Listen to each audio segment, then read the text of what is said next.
আসসালামু আলাইকুম ওরহমতুল্লাহি ওয়াবারাকাতুহ। 1 মিনিট মাদ্রাসা ইউটিউব চ্যানেলে সম্মানিত দিনী ভাই বোনেরা, আমি আশা করি আল্লাহ তাআলার অশেষ রহমতে আপনারা ভালো আছেন, সুস্থ আছেন। আলহামদুলিল্লাহ। আজ হচ্ছে প্রথম সাহারি। আজকে প্রথম রমজানের প্রথম সাহারির সময়ে অন্তত কষ্ট করে একটি দোয়ার আমল করবেন। রব্বুল আলামিন আল্লাহ তাআলা আপনার পরিবার সংসার রিজিকে বরকত দান করবেন, আপনার দোয়া ফিরাবেন না ইনশাআল্লাহ।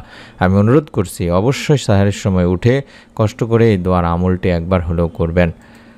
মুসলমানদের কাছে রমজান সবচেয়ে পবিত্র মাস।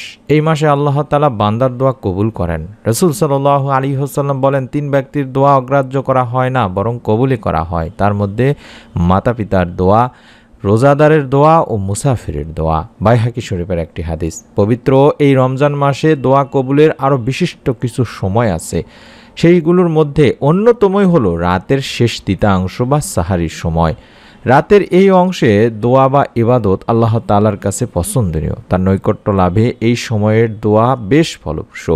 পবিত্র কোরআনুল কারিমে এই সময়ে দোয়ার প্রশংসা করে বলা হয়েছে, তারা ধৈর্যশীল, সত্যবাদী, অনুগত, ব্যয়কারী এবং শেষ রাতে ক্ষমা প্রার্থনাকারী। সূরা আলে ইমরানের 17 নম্বর আয়াতেও বলা হয়েছে। এছাড়াও এই প্রসঙ্গে আল্লাহ রাসূল সাল্লাল্লাহু আলাইহি ওয়াসাল্লামও বলেন, রাতের শেষ তৃতীয়াংশ অবশিষ্ট থাকতে আমাদের প্রতিপালক পৃথিবীর আকাশে নেমে আসেন এবং বলেন, কে আমাকে ডাকবে, আমি তার ডাকে সাড়া দিব। কে আমার কাছে চাইবে, আমি তাকে দান করব। কে আমার কাছে ক্ষমা প্রার্থনা করবে, আমি তাকে ক্ষমা করব। বুখারী শরীফের একটি হাদিস। এজন্যই আমাদের সবার উচিত এই সময়টিকে কাজে লাগানো। যেহেতু আমরা সাহরের সময় উঠেই থাকি বা উঠতেই হয়, তাই এই সময়ে আমরা কষ্ট করে 2 রাকাত তাহাজ্জুদের নামাজ আদায় করার পরে আল্লাহ তাআলার কাছে দোয়া করে মনের কথাগুলো বললে আশা করি তিনি আমাদের ফেরাবেন না।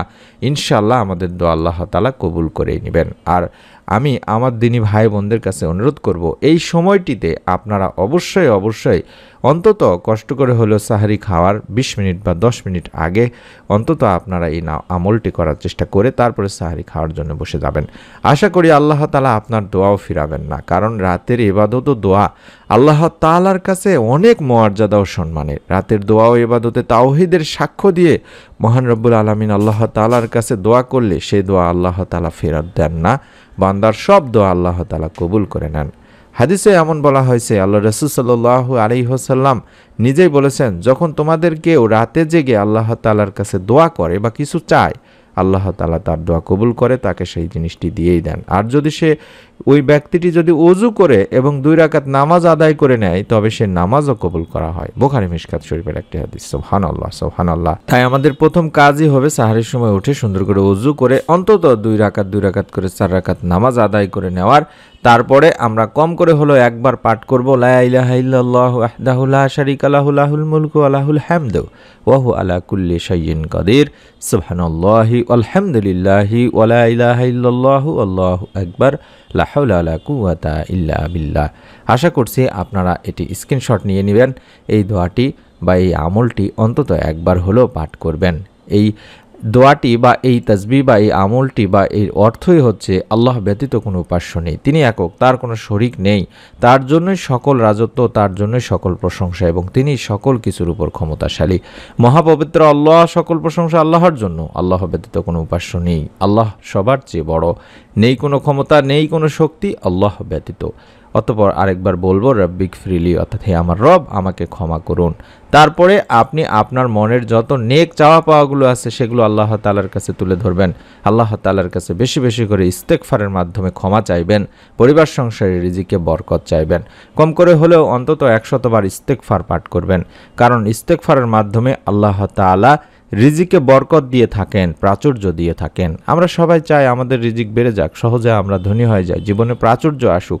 এমন কিছু মানুষ রয়েছে যেই মানুষগুলো অর্থনৈতিক দুশ্চিন্তায় এমন অস্থির হয়ে থাকেন যে তারা ভুলেই যান যে আমাদের এবং মানুষ ও জিন জাতি সহ সকল সৃষ্টিজীবিকার দায়িত্ব আল্লাহ তাআলা নিজেই নিয়েছেন। তাই তো মহান রব আল্লাহ তাআলা বলেন, আর আমি তো বলেছি, তোমরা তোমাদের প্রভুর কাছে ক্ষমা প্রার্থনা করো, নিশ্চয়ই তিনি অত্যন্ত ক্ষমাশীল, তিনি তোমাদের জন্য প্রচুর বৃষ্টিপাত করবেন এবং তিনি তোমাদের ধন সম্পদ ও সন্তান সন্ততি দ্বারা সমৃদ্ধ করবেন।